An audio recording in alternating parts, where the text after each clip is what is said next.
नमस्कार, मैं रवीश कुमार। हिमाचल प्रदेश दिल्ली से बहुत नज़दीक है, मगर दिल्ली के अखबारों और चैनलों में इसकी तबाही की खबरों का हाल देखेंगे तो लगेगा कि चांद से भी ज़्यादा दूर है हिमाचल। राष्ट्रगान हिमाचल के बिना पूरा नहीं हो सकता, लेकिन मीडिया कवरेज देखकर लगता है हिमाचल इस राष्ट्र में ही नहीं है, केवल गान में है। शिमला, कुल्लू, मंडी, हमीरपुर और अन्य ज़िलों से आने वाली तस्वीरें बहुत भयावह हैं। इंसान ने जिस तरह से पहाड़ों को काट कर मैदान बनाया है, अब पहाड़ उसके अतिक्रमणों को मैदान बनाने में लग गए हैं। ट्विटर पर भूस्खलन के वीडियो बहुत सारे हैं जिसे लोग केवल देख रहे हैं और हैरानी जाहिर कर रहे हैं। यही लोग बारिश खत्म होते ही फिर से इन पहाड़ों में मकान देखने निकल जाएंगे कि खरीद लें और इसकी ज़रूरत पूरी करने के लिए और मकान बनने लग जाएंगे। नियम कानून को ताक पर रखकर ये मकान बनाए जा रहे हैं। हिमाचल प्रदेश से आने वाली तस्वीरें कोई नई कहानी नहीं कहती हैं। हम उन सभी कहानियों को जानते हैं, मगर तबाही की ऐसी हालत में भी कोई अपना रास्ता बदलने के लिए तैयार नहीं।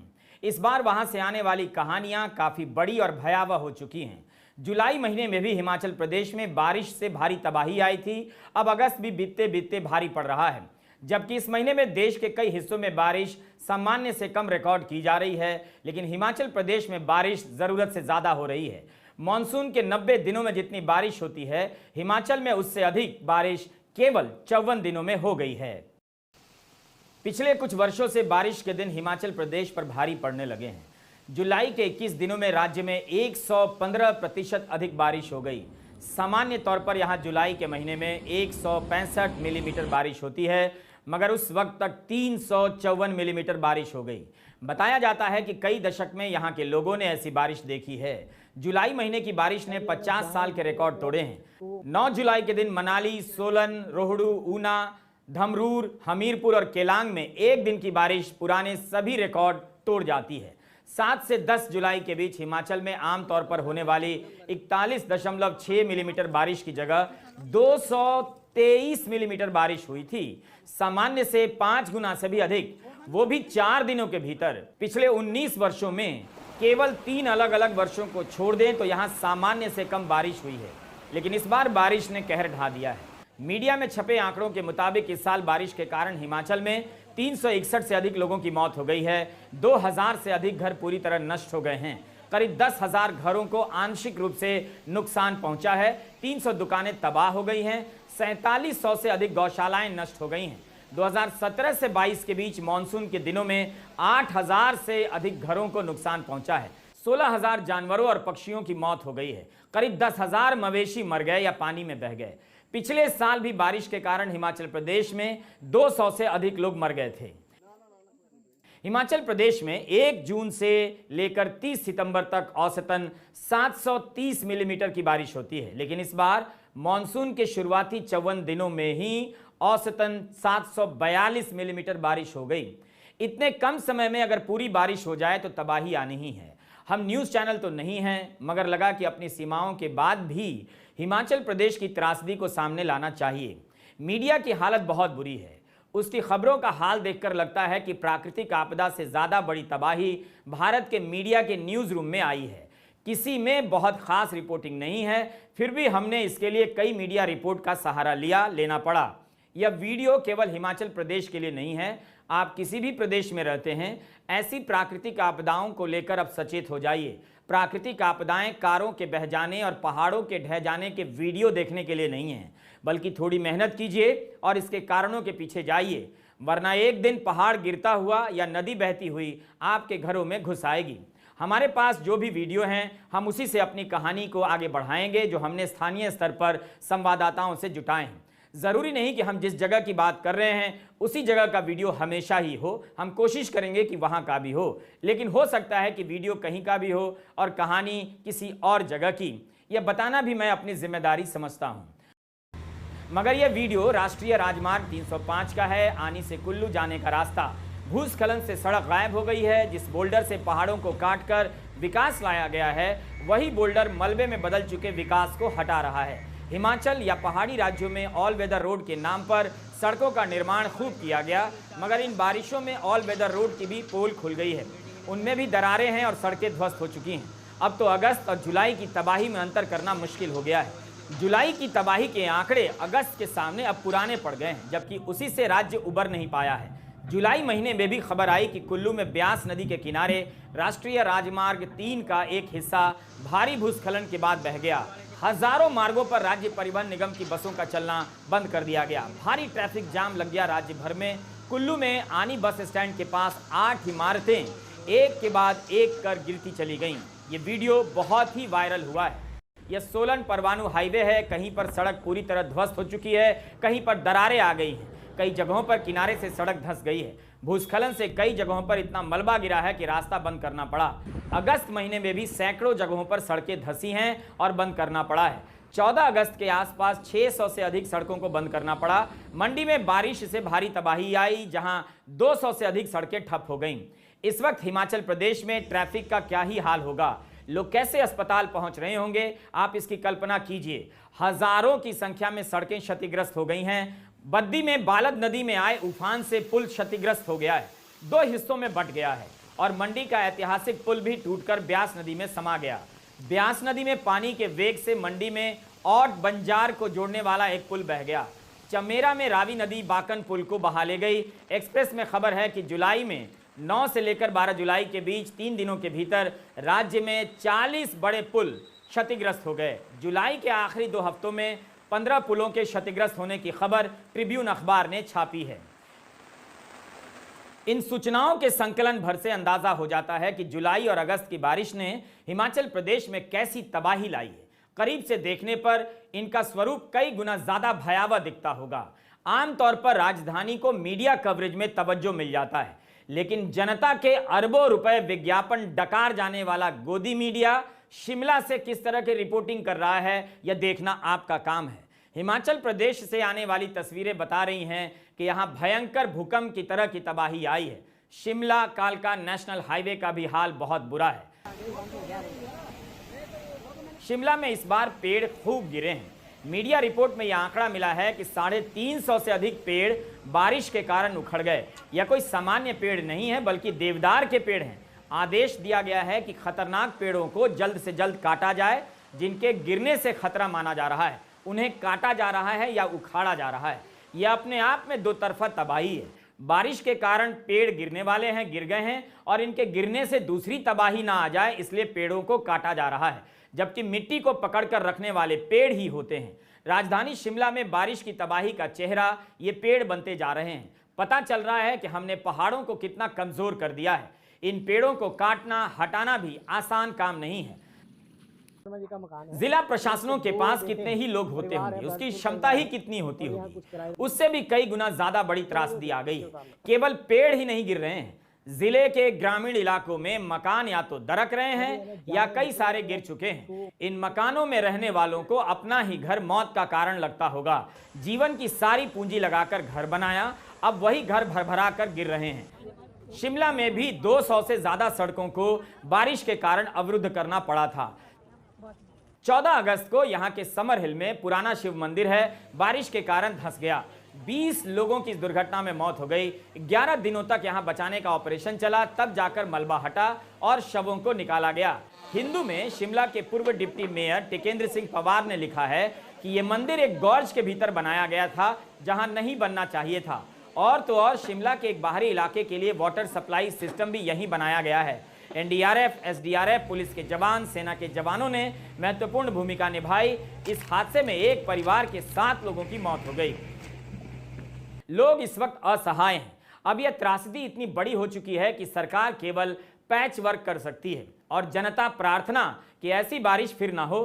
धंस चुकी इमारतों से लेकर गिर रही इमारतों के वीडियो से अंदाजा तो मिलता है, लेकिन हिमाचल प्रदेश की तबाही उससे कहीं ज्यादा बड़ी है। मुख्यमंत्री के ट्विटर हैंडल पर आर्थिक मदद की तस्वीरें बहुत ज्यादा हैं। इस वक्त राज्य की तबाही बड़ी है, आर्थिक मदद भी चाहिए, लेकिन उस ट्विटर हैंडल से पता नहीं चलता कि राज्य की तबाही कितनी बड़ी है। प्राकृतिक आपदाओं को केवल ऊपर का अभिशाप आप नहीं कह सकते। इस वक्त मुख्यमंत्री को बोलना चाहिए कि राज्य भर में नियमों को किनारे कर जो निर्माण के काम हुए हैं और नियमों के तहत विकास के नाम पर जिस तरह से पहाड़ों को कमजोर किया गया है, उन पर उनकी क्या राय है, वे क्या करने जा रहे हैं। क्योंकि बारिश तो अगले साल भी आएगी, अगले महीने आ सकती है, तब भी क्या सारा जोर राहत एवं बचाव कार्य पर ही रहेगा। हिमाचल प्रदेश में विकास के नाम पर जिन कंपनियों को लाभ मिला है, जिन्होंने पैसे कमाए हैं, उन्होंने इस त्रासदी के लिए कितनी आर्थिक मदद की है, मुख्यमंत्री को बताना चाहिए नाम के साथ। मुख्यमंत्री को यह भी बताना चाहिए, यह धारणा बना दी गई और यह बिल्कुल सही भी है कि लोग पैसे खिलाकर या नियमों को अनदेखा कर पहाड़ों पर अतिक्रमण करते हैं, घर बनाते हैं, बेचते हैं और खरीदते हैं। 2 मंजिला मकान बनाने की इजाजत होती है, 7 मंजिला मकान बना लेते हैं। किसी को इससे तकलीफ नहीं हो रही थी, लेकिन यह बात भी उतनी ही सही है कि पहाड़ों को नुकसान केवल अवैध अतिक्रमण से नहीं हुआ है, विकास के नाम पर वैध अतिक्रमण से भी हुआ है। नियमों के नाम पर इन विकास योजनाओं को हम हमेशा के लिए पवित्र घोषित कर देते हैं। नदियों का रास्ता रोककर डैम बनाने लग जाते हैं और जब पानी छोड़ना पड़ता है या डैम टूट जाते हैं तब कोई जिम्मेदारी लेने नहीं आता कि ऐसी योजना क्यों बनाई गई, क्या इतनी बारिश की आशंका या गणना किसी ने नहीं की। यह तस्वीरें कांगड़ा जिले के कोटला क्षेत्र की हैं।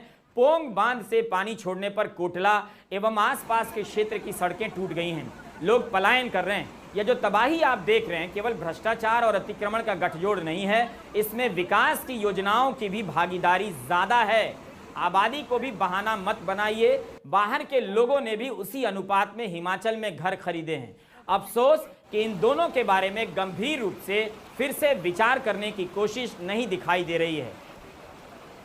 मीडिया की खबरों में यह जानकारी मिलती है कि राज्य के मुख्यमंत्री सुखविंदर सिंह सुक्खू ने फैसला किया है कि ब्यास नदी बेसिन और उसकी सहायक नदियों में स्टोन क्रशर के प्रयोग तुरंत प्रभाव से बंद कर दिए जाएंगे। कई और जगहों के लिए ऐसा निर्णय लिया गया है। हमारा सवाल है कि यह निर्णय तात्कालिक है या इस पर ठोस और अंतिम रूप से कोई फैसला लिया जाएगा। आप जब भी दिल्ली से शिमला की तरफ जाते हैं, पहाड़ों पर मकानों, होटलों और अन्य इमारतों का अंबार दिखता है, पहाड़ दिखता ही नहीं। अब तो मल्टी लेवल कार पार्किंग और इन मकानों में कोई भी अंतर नजर नहीं आता। हर खाली जगहों को कारों से भर दिया गया है और कारों के लिए ज्यादा से ज्यादा सड़कें बनाई जा रही हैं ताकि लोग अपनी एसयूवी को दौड़ा सकें। आखिर क्या कारण है कि हम एक छोटे से राज्य में भी सार्वजनिक परिवहन व्यवस्था का शानदार उदाहरण नहीं पेश कर सकते? हिमाचल प्रदेश की सरकार और वहां के प्रशासन ने आखिर इन तबाहियों से क्या सीखा है? अब नए सिरे से किस तरह के कदम उठाए जाएंगे, इस पर कोई ठोस आश्वासन नजर नहीं आता है। क्या आपको शिमला के इन मकानों को देखकर डर नहीं लगता है? यह हिल स्टेशन है या बिल्डिंग स्टेशन? पिछले कुछ वर्षों की बारिश ने शिमला को लेकर दी जा रही तमाम चेतावनियों को अब सच साबित कर दिया है। क्या अब भी शिमला के लोग इसे अनदेखा करेंगे और किस्मत पर टाल देंगे? जिन लोगों ने शिमला में अतिक्रमण कर घर बनाए हैं और खरीदा है, क्या वे आगे आएंगे, पुनर्विचार करेंगे? क्या इस पर बहस होगी? ऐसे घर तो कभी भी ढह सकते हैं। शिमला और उसके आसपास भूस्खलन से मकान और सड़कों को काफी नुकसान पहुंचा है। यह मॉल है, यहां पर करोड़ों लोगों ने अपनी तस्वीर खिंचाई होगी। कम से कम उन्हें ही शिमला की बात करनी चाहिए। अगर ये नहीं बचेगा तो फिर आप गर्मी में दौड़कर किस शिमला का दर्शन करने जाएंगे? पहाड़ हमारी छुट्टी के लिए नहीं है, छुट्टी के नाम पर पहाड़ों की छुट्टी की जा रही है। राहत बचाव कार्यों में भी आप देखेंगे कि पहले पर्यटकों को बचाने पर जोर दिया जाता है, वो गलत नहीं है, लेकिन छुट्टी का केंद्र बना देने से यहाँ के रहने वालों के नुकसान की भी चिंता तो करनी चाहिए। शिमला के ढली थाना के ब्लादिया इलाके में बुधवार सुबह भूस्खलन में नौजवान दंपति की मौत हो गई, ऐसी खबर मिली। हमें नहीं भूलना चाहिए कि इस पर्यटन के नाम पर पहाड़ों को बर्बाद भी किया गया है। इन्हीं पहाड़ों के संसाधनों के दोहन से मैदानी इलाकों में बिजली चमकती है। आज इन पहाड़ों के राष्ट्रीय उपभोक्ता कहां चले गए हैं? वे हिमाचल प्रदेश और उत्तराखंड की तबाही के वक्त आगे क्यों नहीं आते हैं? क्या हम अपनी आंखों के सामने इन पहाड़ों को ढहते हुए नहीं देख रहे हैं? हिंदी प्रदेश की जनता को ना तो मणिपुर दिखता है ना हिमाचल प्रदेश। 10,000 करोड़ से ज्यादा का नुकसान बताया जा रहा है और राज्यों के मुख्यमंत्री 10 से 15 करोड़ की मदद का ऐलान ट्विटर पर कर रहे हैं। इतना पैसा तो अकेले भारतीय क्रिकेट कंट्रोल बोर्ड के खजाने से ही निकल सकता था। शिमला की हालत बहुत खराब है। यह वीडियो 25 अगस्त का है। इस दिन बारिश नहीं हुई, मगर यहाँ के लोग बारिश से डरने लगे हैं। किसी को पता नहीं कितना बरस जाए और कौन सा हिस्सा गिर जाए। इसकी तो बात ही नहीं हो रही है कि इतनी तबाही देखने के बाद लोगों के दिलो दिमाग पर क्या असर पड़ रहा है, उन्हें नींद भी आ रही है या नहीं। बारिश इतनी तेज हुई कि शिमला के सबसे बड़े अस्पताल आईजीएमसी के स्पेशल वार्ड की छत से पानी टपकने लगा और स्पेशल वार्ड में भर गया। हम तबाही के वीडियो में केवल तबाही देखते हैं, उन मरीजों को नहीं देख पाते जिनका इलाज इसके कारण नहीं हुआ होगा। हम उनकी पीड़ा या तड़प के वीडियो तो कभी नहीं देख पाते। घायलों की क्या हालत होती होगी, इमरजेंसी के मरीज किस रास्ते से जाते होंगे, किसी को डायलिसिस के लिए भी जाना होता होगा। यह सब भी सोचा कीजिए जो खबरों का हिस्सा नहीं होती हैं। जब सड़क ही बंद है, टूटी हुई है, घंटों जाम है, तो इन मरीजों की परेशानी कितनी बड़ी हो जाती होगी। भारी बारिश के चलते शिमला, मंडी, सोलन में सभी स्कूल और कॉलेज 2 दिनों के लिए बंद कर दिए गए। शिमला, सिरमौर, कांगड़ा, मंडी, हमीरपुर, सोलन, बिलासपुर और कुल्लू में लगातार बारिश के कारण फ्लैश फ्लड की चेतावनी जारी की जा रही है। हम तो 2023 की त्रासदी पर ही बहस नहीं कर रहे हैं, 2022 की त्रासदी को तो भूल ही गए हैं। भूलकर हम इस समस्या का समाधान नहीं कर सकते। प्रकृति ने पहाड़ों के लिए जो दिया है, हम उसका अधिकतम दोहन इस्तेमाल कर चुके हैं। नया शिमला बसाने के नाम पर प्राकृतिक संसाधनों को नष्ट कर चुके हैं। पक्के मकानों को बनाकर लोगों को लगता है कि पानी की धारा का मुकाबला कर लेंगे, मगर अब खुद वही देख रहे हैं कि धारा के सामने सीमेंट के इन मकानों की क्या हालत है। शिमला की हालत देखकर लगता है कि आज और अभी ही इसकी विकास योजनाओं पर फिर से विचार करने का समय आ गया है और लगाम लगाने का। इसके लिए सरकार को भी ठोस फैसले लेने होंगे और लोगों को भी। टिकेंद्र सिंह ने हिंदू अखबार में शिमला के संकट पर एक लेख लिखा है। बताया है कि पानी की बावड़ियों पर और नालों पर जहां से पानी निकलता है, लोगों ने घर बना लिए। आपदा तो आनी ही थी। हिमाचल प्रदेश में जो आपदा है उसको बहुत सारे लोग ये कहना चाह रहे हैं कि ये प्राकृतिक आपदा है, जबकि मैं बार बार ये कह रहा हूँ कि ये सुनियोजित ढंग से it's a planned destruction of the Himalayas. ये हिमालय का बहुत ही सुनियोजित तरीके से विनाश की गाथा लिखी गई है और ये गाथा खासकर पिछले 3 दशकों में लिखी गई है। मैं ऐसा क्यों कह रहा हूँ? क्योंकि ये पहली बार नहीं हुआ है, हर साल नुकसान हो रहा है, इस साल ज़्यादा नुकसान हो रहा है। अगर आप थोड़ा क्लाइमेट साइंटिस्ट को देखें तो वो ये कह रहे हैं कि खासकर जो IPCC रिपोर्ट है, inter governmental panel on climate change, वो ये कह रही है कि जो हिमालय है और कोस्टल इंडिया है वो सबसे ज़्यादा वल्नरेबल है एक्सट्रीम वेदर इवेंट्स को लेकर। उसका मतलब ये है कि जो हमारे जो पहले मान लीजिए 1 शताब्दी में 1 होता था, अभी वो 1 शताब्दी में 100 से ज़्यादा होंगे। और जो रेनफॉल पैटर्न है वो छोटे समय पर ज़्यादा बारिश होगी। तो हमें मालूम है कैसा हो रहा है। क्या हम इसके लिए तैयार हैं? हम तैयार बिल्कुल भी नहीं हैं, क्योंकि ये तैयारी में एक बहुत बड़ा नया रास्ता शुरू हुआ 1990 के दशक के बाद। और जब हमने एक नया रास्ता तैयार किया, क्योंकि हिमाचल अपने आप में अगर आप मॉडल देखेंगे 70 से लेकर जो 90 का मॉडल है, जिसको मैं डॉक्टर परमार का मॉडल कहता हूँ, जो काफ़ी इंक्लूसिव है, काफ़ी पार्टिसिपेटरी है, जिसमें प्रकृति के साथ जुड़कर काफ़ी बात की गई है। लेकिन 90 के बाद से ये कहा गया केंद्र सरकार ने कि आपको अपना वित्तीय घाटा जो है वो कंट्रोल करना पड़ेगा, और हम आपकी जो मदद कर रहे थे स्पेशल कैटेगरी स्टेटस में, वो हम ज़्यादा मदद नहीं करेंगे। अब अगर आपको वित्तीय घाटा कंट्रोल करना है तो क्या करेंगे? हमने अपने नेचुरल रिसोर्सेज को बेचना शुरू किया। और ये सिर्फ हिमाचल प्रदेश की गाथा नहीं है, संपूर्ण हिमालय पर्वत में आप देखेंगे ऐसा ही हुआ है। नेचुरल रिसोर्स क्या है? हमारे पास पानी है, हमने ज़्यादा पानी के परियोजना लगानी शुरू की आंखें बंद करके। टूरिज़्म है तो टूरिज़्म पे हमने आंखें बंद करके कंस्ट्रक्शन शुरू करवाई। RCC जो हमारे यहाँ पर बनता ही नहीं है, जो बाहर से मटेरियल आता है, और इसके साथ हमने रोड को चौड़ा करना शुरू किया। आज हकीकत यह है कि ज़्यादातर आपदा जो है वो आपका हाइड्रो पावर की वजह से है। ज़्यादातर आपदा है आपके जो रोड 2 मुख्य 4 लेन हो रहे हैं वो भी बंद हैं, क्योंकि पूरा 90 डिग्री पर उसको काट लिया है, जो पहाड़ में इस तरह से कटिंग नहीं होती है। तो हम देख रहे हैं इससे ना तो इकोलॉजी बची है, ना लोग बचे हैं। करीब 400 डेथ्स हो गई हैं, 12,000 करोड़ का एसेट है का नुकसान। और हम इसमें ये नहीं गिन रहे हैं जो अभी पिछले 2 महीनों में हमारे करीब 1,000 करोड़ की जो हॉस्पिटैलिटी इंडस्ट्री है उसका नाश हो गया है। तो हिमाचल को जो चाहिए वो टिकाऊ विकास चाहिए, जो प्रकृति के साथ जुड़ा हुआ हो और जो इंक्लूसिव हो। उसका मतलब ये है कि लोगों के आधार पर विकास होना चाहिए, और ख़ासकर बिल्डिंग पैटर्न यहाँ पर जिस तरह हमने देखा आनी में और जगह पर, पानी पर कम से कम नो मीन्स नो होना चाहिए। पानी के आसपास कोई सेटलमेंट नहीं होनी चाहिए, और इसी तरह से वहाँ पर कोई घर नहीं बनने चाहिए। साथ में बिल्डिंग टाइपोलॉजीज़ जो है वो बिल्डिंग टाइपोलॉजीज़ पर्वतीय क्षेत्र को ध्यान में रखकर होनी चाहिए, ना कि जिस तरह चंडीगढ़ में एक लैंड यूज़ फार्मूला लगा दिया और FAR 2.5 का दे दिया। ऐसे नहीं हो सकता है। जियोलॉजिकल स्टडी के आधार पर कहाँ रॉक्स मजबूत है, अंग्रेज़ों ने भी बनाए 100 फीट से ऊपर, वहाँ बनाओ। लेकिन जहाँ बिल्कुल नहीं बन सकते वहाँ बिल्कुल नहीं बनना चाहिए। नहीं तो ये हम अपनी जानें खो रहे हैं, हम लोग अपने एसेट्स खो रहे हैं और हम अपनी प्रकृति खो रहे हैं। ये बिल्कुल सस्टेनेबल नहीं है। इसमें मेजर डिसरप्शन की ज़रूरत है, और डिसरप्शन का मतलब यह है कि नया रास्ता तैयार करने के। टिकेंद्र सिंह के इस बयान को आप दोबारा सुनिए और सोचिए। हिमाचल में जिस स्तर की तबाही है उससे पता चल रहा है कि राहत व बचाव कार्य कितना मुश्किल हो रहा होगा। प्रशासन और पुलिस की हालत खराब हो गई होगी। हम ऐसे वक्त में इन कार्यों से अपने लिए कुछ नायक खोज लेते हैं, लेकिन जरूरत ऐसे नायक की है जो फैसला ले कि प्रकृति के संसाधनों को कैसे बचाएंगे, अतिक्रमण कैसे रोकेंगे, दोनों तरह के अतिक्रमण, अवैध वाले भी और विकास के नाम पर होने वाले वैध अतिक्रमण भी। इस रिपोर्ट में कई अखबारों के कई संवाददाताओं की मेहनत शामिल है। हम सबके नाम नहीं ले रहे हैं, मगर उनका ध्यान जरूर है। हिमाचल की खबरों को देखते हुए भारत की नष्ट कर दी गई पत्रकारिता पर भी अफसोस हुआ। आप देखिएगा, प्रधानमंत्री जब बेंगलुरु जाएंगे तब कैसा कवरेज होगा, और हिमाचल में कोई पुल गिरा है, किसी का घर गिर गया है, उसे लेकर मीडिया में कैसी संवेदनशीलता है देख लीजिए। वरना मीडिया भी अपने आप में एक प्राकृतिक और राष्ट्रीय आपदा तो बन ही गया है। भारत के अलग अलग राज्यों में हिमाचल प्रदेश को लेकर किस तरह के कवरेज हो रहे हैं यह तो पता नहीं, लेकिन दिल्ली के अखबारों और चैनलों को देखकर लगता है कि हिमाचल प्रदेश दिल्ली की भीषण गर्मी से बचने का एक ऐसा प्रदेश भर है जहां लोगों को जाकर कुछ दिन बिताना है। हम आपको न्यूयॉर्क टाइम्स में हाल की उन खबरों को दिखाना चाहते हैं जिनका संबंध प्राकृतिक आपदाओं से है। केवल अमेरिका ही नहीं, दूसरे देशों की आपदाओं को भी कितनी जगह मिली है। अमेरिका का अखबार है तो वो सिर्फ अमेरिका पर ही केंद्रित नहीं है। 24 अगस्त के न्यूयॉर्क टाइम्स के पहले पन्ने पर ग्रीस में फैली जंगली आग पर रिपोर्ट है। अखबार के अंदर देखेंगे तो और खबरें दिखेंगी।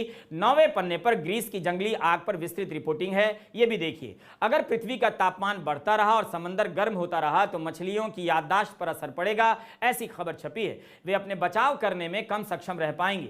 23 अगस्त के न्यूयॉर्क टाइम्स के पहले कॉलम में सोमिनी सेनगुप्ता की रिपोर्ट है कि पूरे विश्व में मौसम भयानक करवट ले रहा है। जंगली आग, तूफान, भूस्खलन और हीट वेव की बढ़ती घटनाएं एक चिंताजनक भविष्य की तरफ इशारा कर रही हैं। बताया है कि हाल के कई वर्षों में जुलाई सबसे गर्म महीना रहा। अगस्त में मौसम से जुड़ी कई आपदाएं दुनिया भर में कहर बरपा रही हैं। मौसम को सिर्फ मौसम की तरह नहीं देखा जाता है, इसका मानव जीवन, प्रकृति, राजनीति, संसाधनों पर क्या असर पड़ रहा है, इसकी समझ बनाने की कोशिश की जाती है।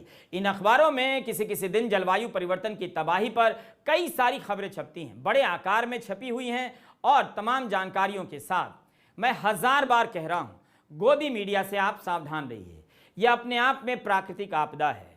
इसका एक ही काम है, आपको स्क्रीन से गायब कर देना और स्क्रीन पर प्रधानमंत्री मोदी को बिठा देना। अगर आप अब भी नहीं समझने के लिए तैयार हैं तो और 1000 बार इसे दोहराने वाला हूं। मीडिया आपको बदल रहा है, आपकी खबरों को गायब कर रहा है। हिमाचल प्रदेश की जनता को ही निर्णय लेना होगा कि उसे क्या चाहिए। सरकार तबाही के बहाने बचाव कार्य में लगी रहेगी और बचाव में अच्छा काम कर वाहवाही लूट लेगी। ये काम जरूरी है, मगर इस वक्त निर्णय इस बात को लेकर करना है कि राज्य को कैसा विकास चाहिए। ऑल वेदर रोड के नाम पर जितनी सड़कें बनी हैं उन्हीं की पब्लिक ऑडिट होनी चाहिए। इन्हें किस बात का ऑल वेदर रोड कहा जाता है? आपने यह बोगस नाम कैसे स्वीकार कर लिया? कैसे? आप ही बताइए। जब पहाड़ धंस जाएगा तो ऑल वेदर रोड बचा रहेगा? नेता आपको मूर्ख बनाते हैं, बनाते भी रहेंगे, मगर आप क्यों मूर्ख बनते जा रहे हैं? थोड़ा तो सोचिए। पहाड़ ऑल वेदर तभी होंगे जब और मकान नहीं बनेंगे और पेड़ों को नहीं काटा जाएगा।